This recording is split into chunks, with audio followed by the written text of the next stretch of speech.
well. Um, thank you, Leslye. First off, we have Elena Arias from AfterSchool All-Stars. Good afternoon, everyone. My name is Elena Arias. I'm the Director of Programs with AfterSchool All-Stars Los Angeles, and where we serve 73 school sites. Thank you, Elena. Then we have Aaron Walker from BACR. Good afternoon, everyone. My name is Aaron Walker. I'm the site coordinator at Oakland Technical High School for Expanded Learning, OT Tribe, representing Oakland, California. Up next, we have Magali Barajas from Educare Foundation. Hello, everyone. Magali Barajas from Educare, and I'm a NACE Initiative Administrator, and we serve both with ACE and after-school programs in the LA area, mostly focusing on high schools with a few middle schools. And then up next, we have the Dream Team from the CARES program at Mount Diablo. We have Nicole Prinz. Hello, everyone. I'm Nicole Prinz, and I'm one of the program managers for the CARES Expanded Learning Program, where we serve 24 school sites, CK through 12th grade. And also from CARES, Joanna Calderon.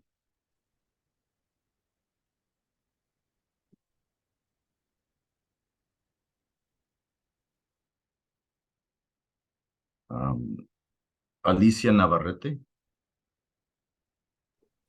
Hi guys, I'm Alicia. I'm the program coordinator over at Mount Diablo High School in the Mount Diablo School District. And my name is Ariana, and I just am a new program coordinator at Mount Diablo High School as well. And last but not least, we have Ricky Ziegler. How you doing, everybody? Ricky Ziegler, program coordinator at Ignacio Valley High School for the Mount Diablo CARES program. Great, thank you for joining us. And let's give a virtual round of applause to our panelists who have given up a lot of their time. We met with them a few times already to go over some of the questions that you submitted in the Eventbrite registration. And then we met yesterday again to do a run through, and then they're spending their time today to answer any of your questions. So thank you again to our amazing panel for making time to show up today. I'm getting over a cold, so I apologize if my voice sounds a little raspy. I'm not going through puberty, it's just the cold that's affecting my throat right now. Before turning it over to Leslye, who's going to walk us through the agenda for today, I thought it would be important to go over some do's and don'ts of bringing students to Sacramento. Some people have never brought students on field trips, and so I wanted to share 3 important tips. These tips are based on at least 15 years of research that I've conducted. So the first thing is fundraising for the challenge. Do a bake sale, those kinds of things are okay. What's not okay is to do like a bank robbery or, bribing people. It's hard enough to plan for the challenge that I don't care how good of a multitasker you are. Planning a bank robbery on top of planning for the challenge is just it's too much for anybody. So be careful with the types of fundraisers that you conduct. The next thing is safe transportation to the challenge. So try to find appropriate transportation like a school bus. Not okay to put students in like a truck with chickens or goats. If you do that, by the time they get to Sacramento and they meet with legislators, they're going to smell like chickens or goats. And what that means is the legislator's not going to be paying attention to anything that you're saying. They're going to be thinking about birria or fried chicken. They're going to get hungry. So you don't want the legislator to be distracted thinking about food. So find appropriate transportation to bring students. And then finally, how to celebrate with students. It's okay to do a appropriate celebration in the classroom with like cake or pizza. Not okay to take kids, underage students, drinking. This is problematic because a lot of students don't have fake IDs. So it's an equity issue. You create, the haves and the have-nots. And so to avoid that, just don't take them drinking because it's just frowned upon in California. I think it's illegal in some states too. So those are just a few tips for people who've never taken students on field trips.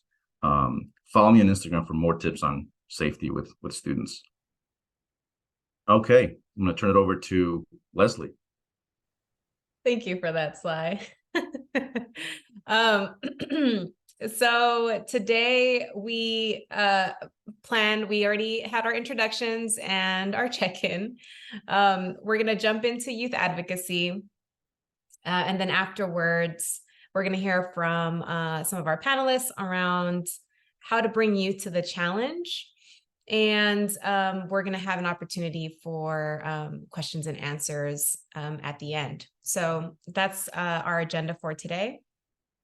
So let's jump into, I believe, what is the challenge? And so the purpose of challenge is to elevate and bring voices of out of school time folks to the Capitol. We want to advocate and advance what we have going on. So any of our any particular policies that we're focusing on, we want to make sure that we bring those to the Capitol and elevate them and share them with our legislators. And we want to build community and solidarity across the field.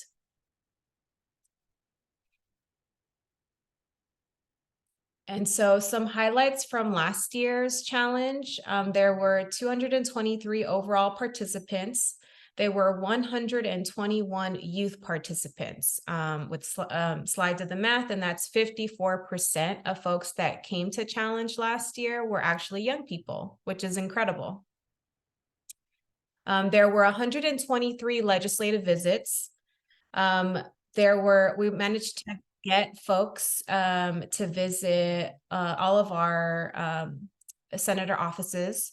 And then we were able to meet with almost all assembly members or their staffers.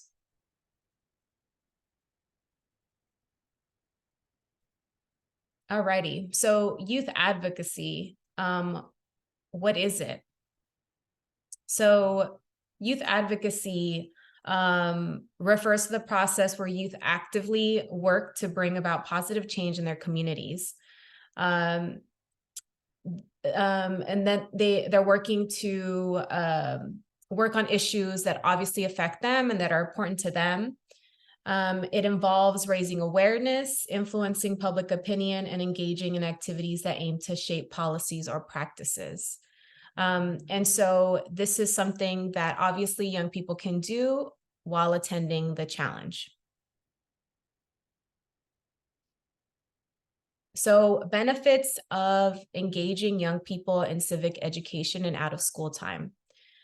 So we know that in out of school time, we have many opportunities to engage young people in more creative ways, right? And so we have the opportunity to bring them to challenge. We have the opportunity to have them learn more about what it means to be civically engaged in our country. Obviously, right now, as young people, they don't have the ability to vote. But they will one day, right? And so being able to have young people learn about our government and learn about how they can be active citizens is really important, right? And we have an opportunity to do that in out of school time when a lot of times during the school day, there isn't that opportunity to engage young people.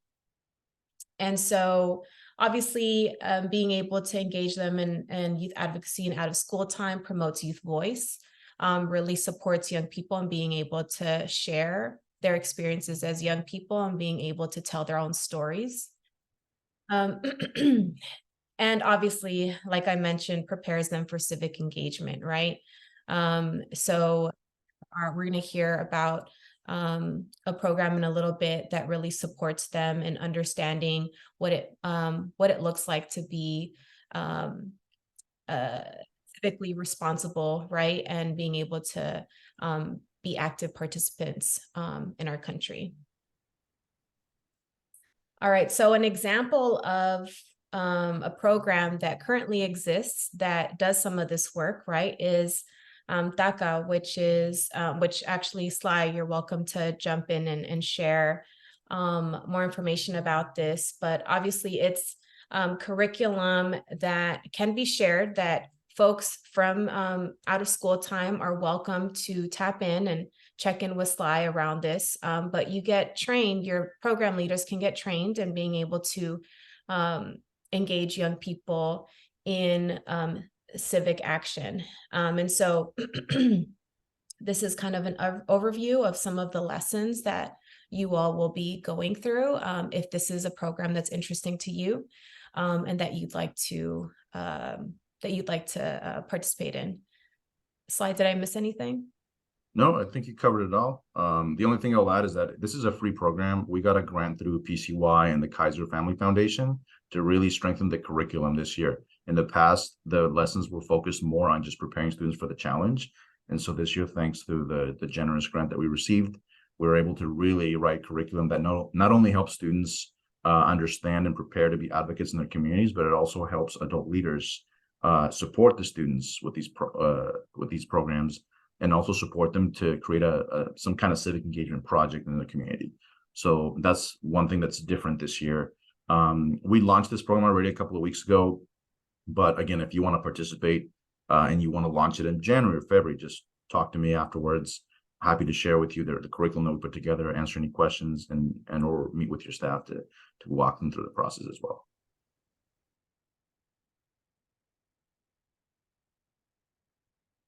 This is an example lesson plan. All righty, and so here's another example from the field, and this is from Region 4, and actually one of our panelists. I'm gonna pass it on over to you, Erin, in a sec. But this is an example of a program where they had curriculum set up, they engaged young people in civic education, and then their culminating project was to take students to the challenge. Erin, do you want to share more about this program? Yes, I can add a little more. So again, as Leslye mentioned, this program that we brought to the CalSAC Challenge was Real Hard, which is very similar to the TACA Challenge and TACA program. Real Hard is a civic engagement program representing educated, active leaders having a righteous dream. And they basically do a lot of campaigning around issues that students feel really passionate about. Specifically, last year, they focused on safety. So they were really appreciative of the fact that they were able to express their concerns and all the work that they've been doing with these representatives in the state. And they really got to reflect on how expanding learning and after-school programs really benefited them and created the youth leaders that they are at this present moment. So it was a really great experience, and that's something that they can take with them. And I know that they have been. So we're very grateful for this experience. And again, just thank you. I got to hang out with this team last year, and it was really great. They actually got to meet with the legislator, where that isn't always the case. As much as it'd be ideal to meet with legislators during the challenge, a lot of times they're obviously doing so many other things. And so we end up meeting with staffers who are actually a lot more times more engaged in policy, right? And specific topics that are relevant to the community that we're working with. But this was a good opportunity, and we were lucky, and we actually got to meet with a legislator. All righty, thanks so much, Erin, for sharing. So I wanted to open it up to the group and see, are there other examples that you all have around engaging youth in advocacy and civic engagement, and then using, and I mean, you could use challenge as a culminating activity, or maybe you have another example of what you've done that maybe has a different culminating activity. Any other voices?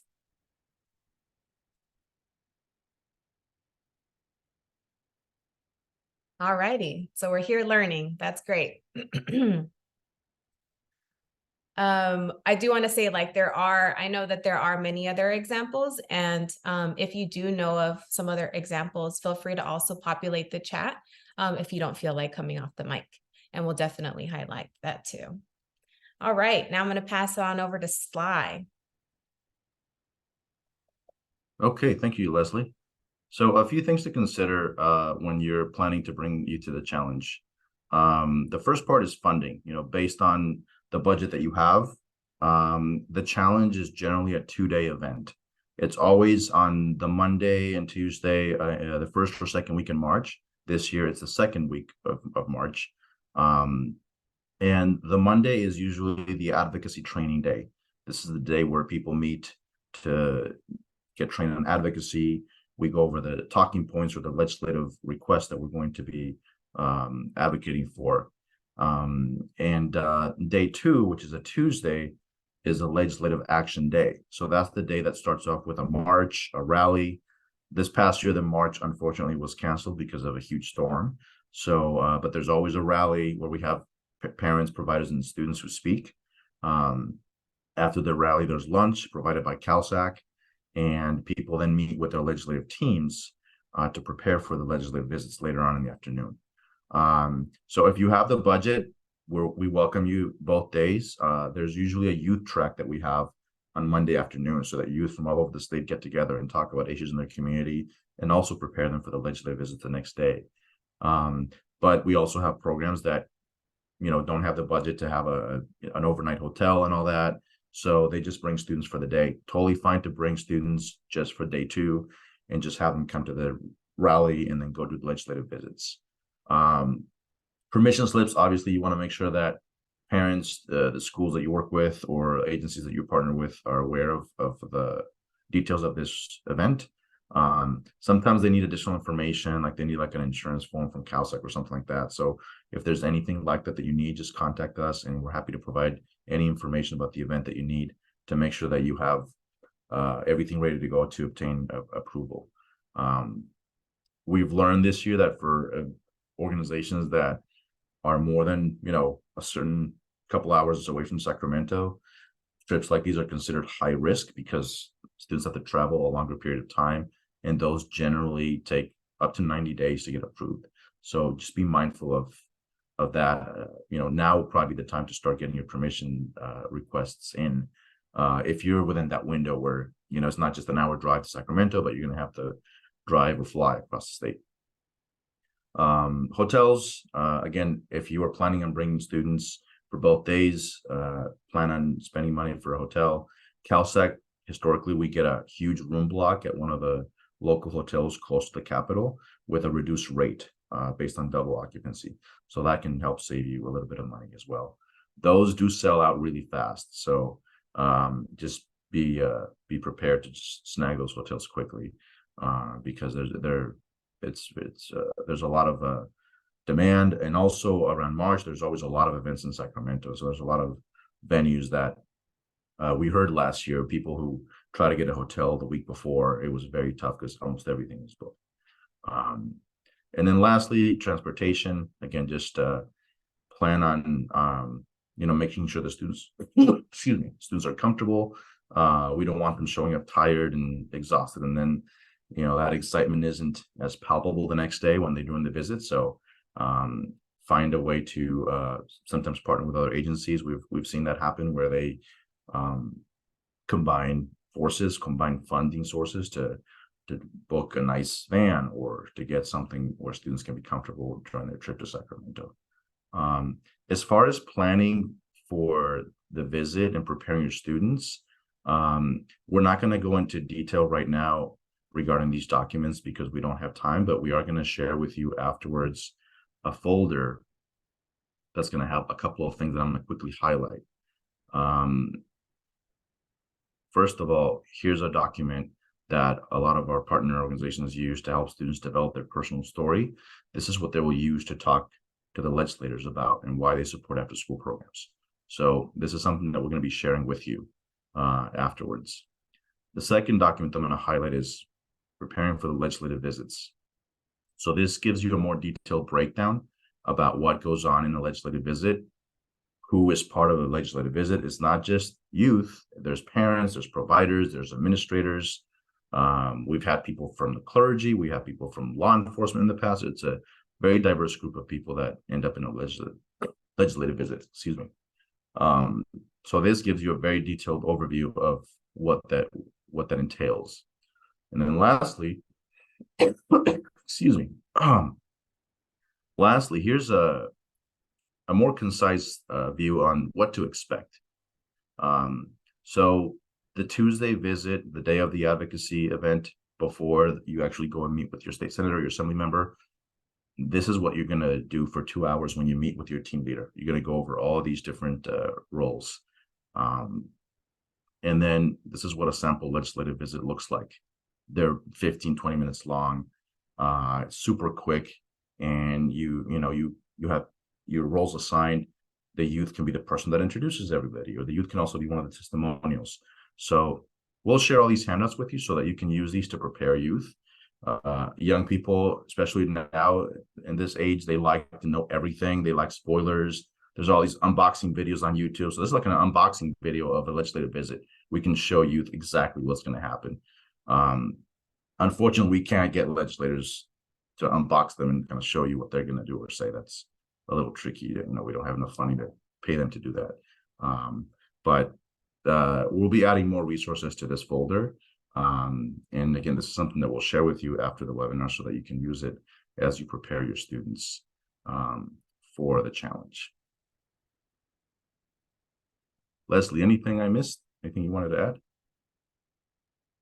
add? Just another resource that we'll be adding to the folder is a checklist so that this was something that folks asked for quite a bit last year. And so we're gonna try to combine resources as much as we can and create a checklist for you all to have, and that you can also obviously adapt to your specific programs.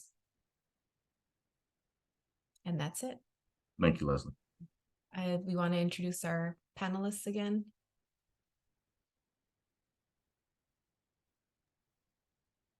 Yes, so we have Erin from BACR, we have Magali from Educare Foundation, Elena from AfterSchool All-Stars Los Angeles, and then we have the team from CARES at Mount Diablo, Nicole, Joanna, Rick, Ariana. I think there's one more person. Yeah, and Alicia. Alicia, yes, sorry about that. So we're going to spotlight our panelists, and we're going to start with a couple of questions that I'll throw in, and then I'd love for the audience to jump in and, again, either unmute yourself or type it in the chat. First of all, I'm curious, how do you select students to come to the challenge? Is there a lot of interest? Do you have to promote it? And when there's too much interest and you don't have funding to bring everybody, how do you decide who gets to go?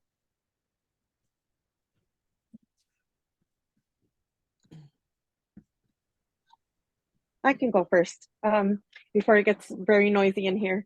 So I was in the after school sector for a really long time, and I had I want to call it a proven track record for showing a tremendous interest in youth voice and leadership in the community. I was at Fireball High School for about 6 years, and we had a group called the Youth Project, where as soon as the announcement came out, we would have 50, 60 students sign up because they knew that we had a really good connection with our education board and our city.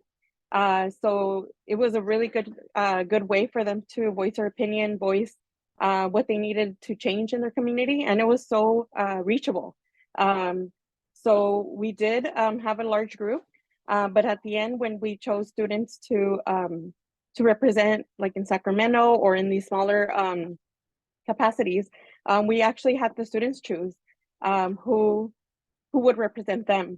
And they had been working together for a really long time, and so they knew exactly. It was always the top 2, top 4, top 6 students that the other students felt comfortable representing them. Wow, that's great, and that's pretty admirable that students get to nominate and choose their peers. I've never heard of that, so that's a wonderful way to choose students and kind of give them ownership and give them voice in this process. Thank you, Magali. Who else would like to chime in? I can go, Sly. For us, For us, we have different leadership programs in a lot of our campuses. And normally we provide different activities for our students to participate in. But specifically for the Sacramento Challenge, in the past, or what we did do this year, is that we did speak to students about how comfortable they are about speaking in public, speaking with others, and just being open to the possibility of them sharing their story. Not a lot of our students sometimes are comfortable, or a lot of our parents are not comfortable with letting some of our students leave. Or we also have red tape with some of our districts around having to pretty much get other permissions to be able to take more students. But this year we were very lucky with 4 students from 2 of our campuses, and where we had admin parent support, but also peer support. And that is how we were able to select them for this year. Next year, we're not using the challenge as a culminating event, if not as a midpoint to the work that we're doing. And so in January, we're going to start our process for the selection of our leadership students for March. Thank you, Elena. Anybody else want to offer another perspective? I'm gonna kind of follow up with what Elena had said. We do have different clubs and leadership groups on our campuses. So we normally reach out to them. It's more targeted because it's hard to get kids, or especially high school kids, to participate. Alicia, do you want to talk about your justice group? Yeah, that's what I was gonna bring up. For us at Mount Diablo High School, the way we recruited our students is we went to the social justice group that they have. They meet. So we went to one of their meetings and just proposed about coming with us, and they were super eager and excited. So that's how we got to like narrow down the kids that, I don't know, were passionate about the cause instead of just grabbing, you know, or asking random students. So we got a pretty good group that went last year, and that's how we're going to recruit the same way this next upcoming CalSAC. Thank you, Nicole and Alicia. My next question is about budgeting, and this actually came up a lot in the Eventbrite questions that our participants submitted. How do you budget for this? And once you are planning this, do you fundraise? Do you partner with the school and they help pay for some of the cost? Who would like to speak to this?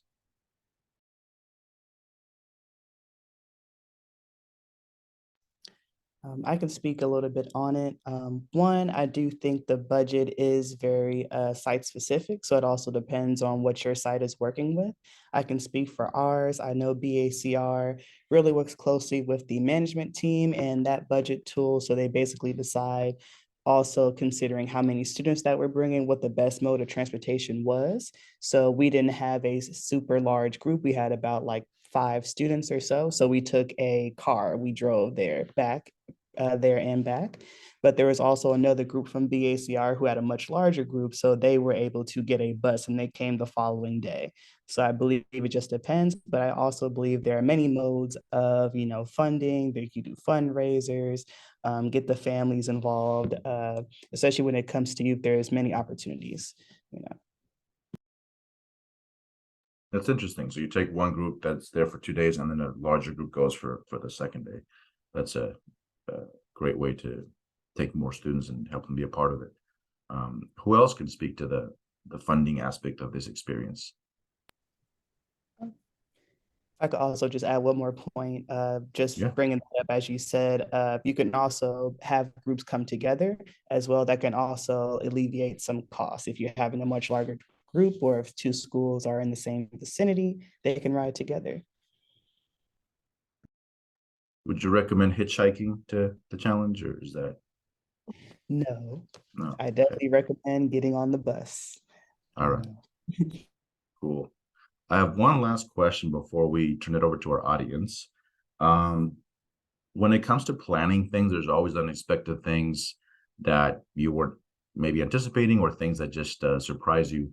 What's one thing about the planning process that always takes you by surprise, or something that you weren't expecting that you are hoping to anticipate next year, and that you want to share with the audience to be prepared for? I can go.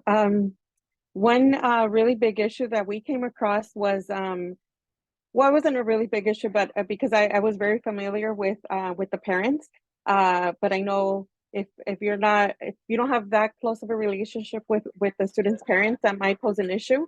I mean, it's an overnight trip, you know, for a lot of these kids. We flew out there.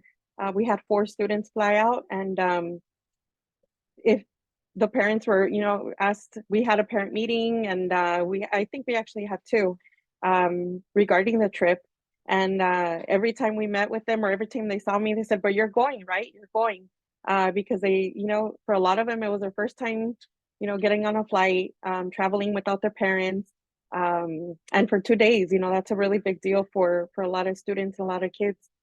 We did take a freshman, and that parent was a little bit more hesitant. The senior, you know, the senior parents were a little bit more understanding, and, you know, preparing themselves for when they go off to college. But getting that parent trust is really, really important. Making sure you give them updates all the time, like when you're boarding, when you get there, when they're eating, because that was another one. Like, is my child eating? Is my child safe, you know, sleeping? And so just good communication with parent, I think, is key. To give them a peace of mind is very important. You would think the parents could just follow their kids on social media, because kids put everything on social media now. So they shouldn't have to bother you with those things. I'm kidding. Who else would like to chime in? I would like to share.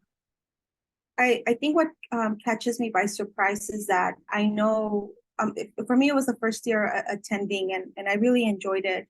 But it's nice to see that how comfortable the students are with one another, and how open they are to the other group of students that are there, and just how quickly they make friends with other students, and they start sharing their social media handles with one another. But I'm really surprised at how well they're doing by themselves, and how comfortable they are just in the space, in like by themselves with us. They're supervising them, but it's just really nice to be with them, and to see them in that space, and how comfortable they are, and how at the beginning you see that everyone's not willing to participate, but once they're really, really comfortable, they're just can't stop talking with one another. So for me, that's always very, very surprising. I don't know why. I would think that it would take longer to break the ice, but it's just nice to see them in that space, and how just willing to be by themselves, and just seeing the skill sets that they're developing in front of us at the same time is great. What kind of skill sets have you seen students develop? So some of the skill sets is just, they say, I'm afraid of talking in public. And we are asking them to talk in public with a group of people they've never met before. And so they're developing their public speaking skills right before us. And also their social skills, like, I don't know if I can go to that group, or I don't know if I fit in that group. But all of that are things that I think we are creating the space for them to develop without telling them they're developing that. But that's exactly what's happening right in front of our eyes. And so it's nice to then pinpoint that to them and tell them, I thought you were afraid of talking in public. You said you were going to have a hard time doing this. And look how well you're doing. So just us being able to reassure them of those things that they're doing is great to see. Great. So now that we've got the panel all warmed up, let's turn it over to our audience, and type something in the chat, or you can also unmute yourself and ask a question. You can direct your question to the entire panel, or you can also direct it to a specific individual if you'd like.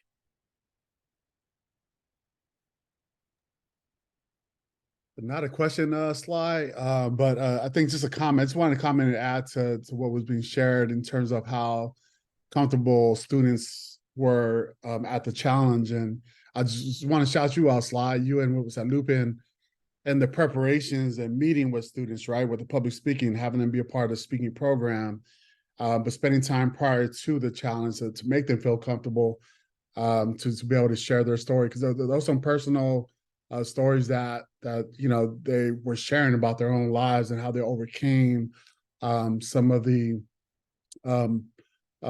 social, they're just kind of scared and afraid to kind of speak in public. And so that social anxiety, we're overcoming that. So just want to shout out CalSAC and Slime with Salupin for meeting. I think we had a few meetings prior to them, right? Going up to the challenge and being part of that speaking program. So that was definitely a great plan to be able to just prep and have students be ready for the challenge for that. Thank you, Donnie. Yeah, that's a really great point, because at our youth track last year, when we were prepping students for the legislative visits, of course, we're all there to advocate for more funding for after school programs. And the students understood that, but they were framing those stories they were telling within the context of their own lives. They were talking about gun violence. They were talking about mental health. They were talking about homophobia and transphobia. They were talking about homelessness in their communities, and how all those issues are alleviated in part by the programs that they're a part of. And you are absolutely right. I was not surprised. I was surprised to see how vulnerable the students were, how comfortable they felt with each other. Many of them strangers that they, other students that they'd never met before, and how that helped them the next day just be really compelling when meeting with legislators. So I think that's an excellent point that you've brought up, Donnie. Other comments or questions that you'd like to ask the panelists?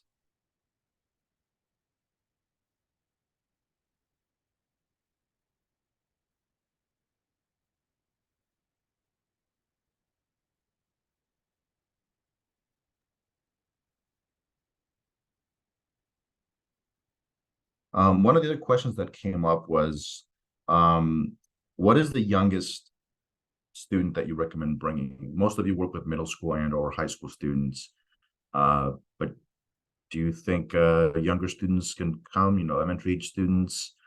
Do you think high school students have a better experience than middle school students because of their, maturity or level of experience with advocacy?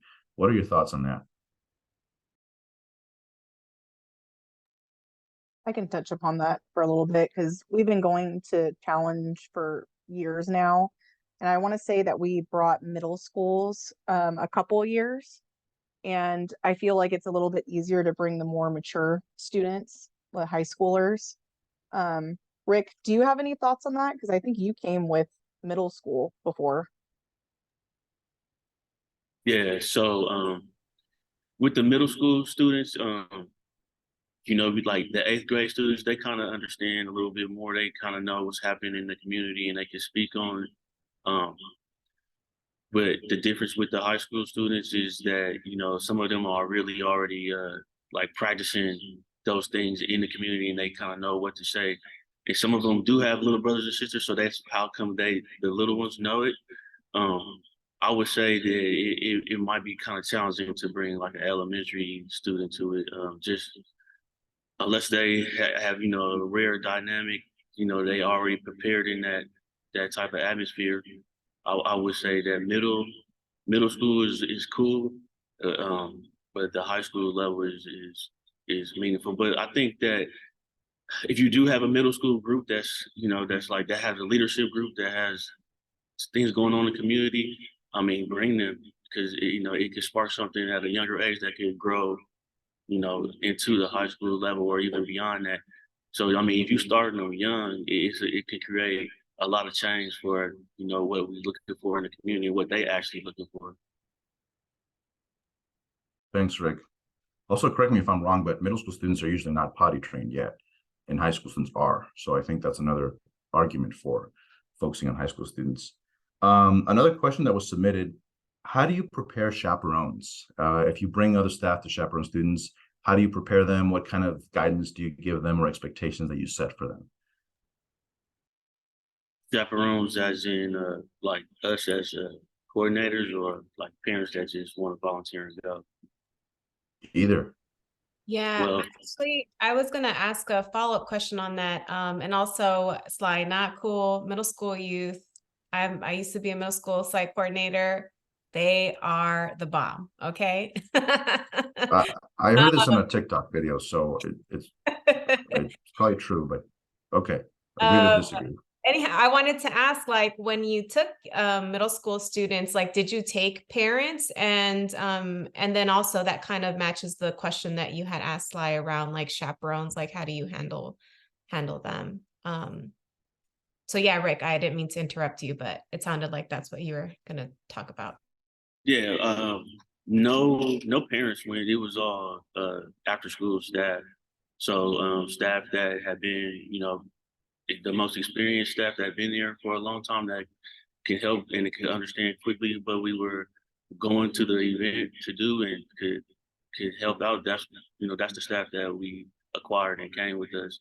As far as staff preparing,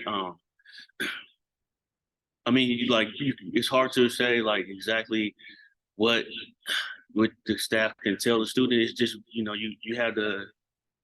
They're going to talk what they're going to say when they get in the office and they speak with the legislators. They're going to surprise you and say things that you're like, "Well, I didn't know you knew all that." They're going to talk.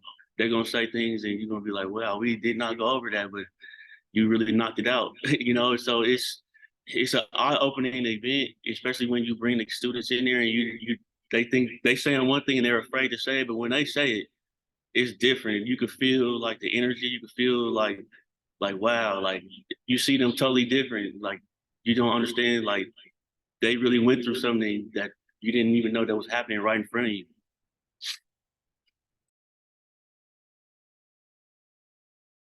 Thanks, Rick. Anybody else want to chime in on that? Either chaperone question or the middle school student experience?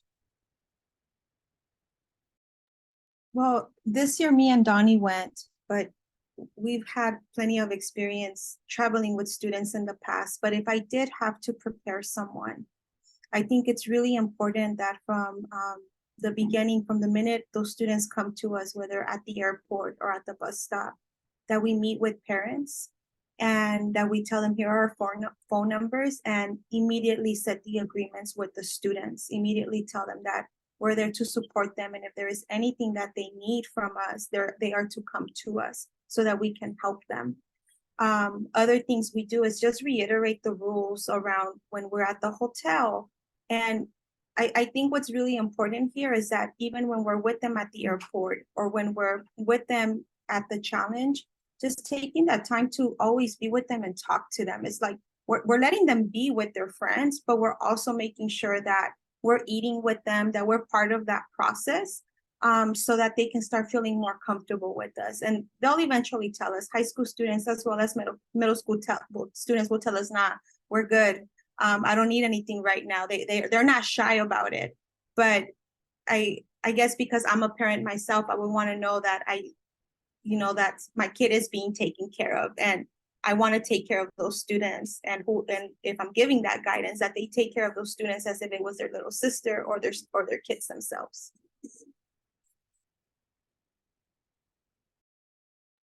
Thank you, Elena. Any other questions from the audience? Anything coming up for you? I wanted to ask, so has anyone had experience bringing parents to the challenge? Like parents of your young people?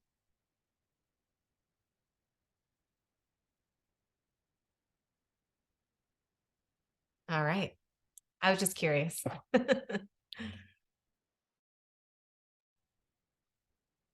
Okay, well, if there aren't any more questions, I have one final question to ask before we wrap up. Is there anything that hasn't been asked in this space that we should have asked you? Or anything that you wish we would have asked you today about bringing you to the challenge, about preparing, about the budgetary process? Anything you think is worth flagging for our audience before wrapping up? I think if you're like on the fence on whether bringing students or not, just bring them. It's such an amazing experience for them. I've been going to the challenge since 2016, and that was always my dream. My dream was to take students because I saw the kids coming in from Oakland, like on a bus, and I know we're from LA, so we're a little further out, but and we did take them virtually, and that's what got them so excited. I got them so excited to actually go into the Capitol, you know, and or well, not the Capitol, but you guys know what I mean, since it's under construction. But it's such an amazing experience, and when they come back and they tell the rest of their peers, like everybody wants to go.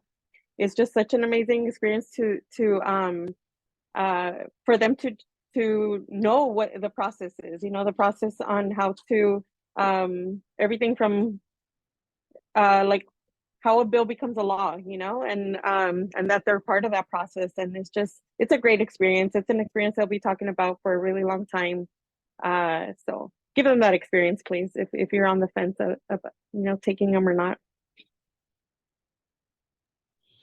Yes, I'd also like to piggyback off of that. And we pretty much all touched on this, but I feel like something that that might have been a good question. It was just basically asking what that experience was really like for the students. But I feel like we all might have thrown a little something in there. It was really a super awesome experience for them. For our group specifically, it was their first time going. Of course, some of the students might have been a little nervous, like, you know, not being at home, a 2-day trip outside of school, right? But when they got there and seeing all the other youth, I was so fortunate to see my students just open up a lot. And then as they were talking to the legislators, it just got better and better each time, right? And like they were surprising me with their words, and also just, you know, their stories that they were really telling too, like bringing up instances that I almost didn't even remember it, and almost like, you know, those tearjerker stories, right? So it's a great experience for you and your students, for all of you guys to really have a full circle moment, just to really understand what expanding learning or outside of school time really is for you and your youth, right? And also just having that experience to really put your truth to the forefront and make that active change, you know, giving them that experience. And I love to hype my students up and remind them how awesome they are, you know, prepare them like, yes, you can do this. This is something that you're already doing, you know, especially because they're just being honest. And I feel like that's the best part for them. And they get the rewards, like, you know, get the reap the benefits. So like, you know, she said, they get to take this experience with them, something that they'll never forget, right? And neither were you. So highly encourage it. Thank you, Aaron. Anybody else from our panel who would like to share some closing thoughts before wrapping up?